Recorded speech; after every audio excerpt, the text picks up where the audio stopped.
So Tim here from Your Six Studios. Today in this video I'm going to show you how to connect a USB to your Android tablet. So you can use this to maybe extend your storage or something like that, or transfer pictures. So I'm just using this small little USB to USB C adapter I bought off of Amazon. And this is only like $2 or $3. You can use an OTG adapter.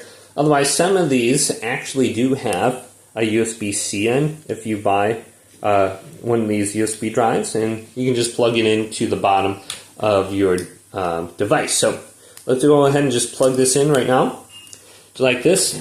Now the only downside is you do need to have this formatted to exFAT or FAT32 using your computer. If you're trying to use the file format NTFS, like for your Xbox storage or something like that, it's not going to work on here.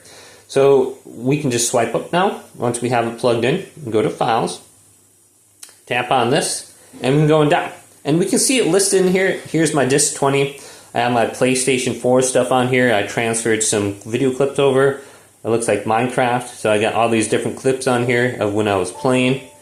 So I got the beautiful Minecraft music. So you can very easily transfer stuff to this from your device now. So we can go to images or something like that. Let's go to downloads and just check this out. Here's a picture. We just hold down on it, go to the three little dots, and we go to move or copy to our storage device right here. And then we can copy it over to this disk. So if you want to copy it over, it's very easy to do that from here. But hopefully this video did indeed help you out. If it did, leave it a big thumbs up and subscribe to my channel down below.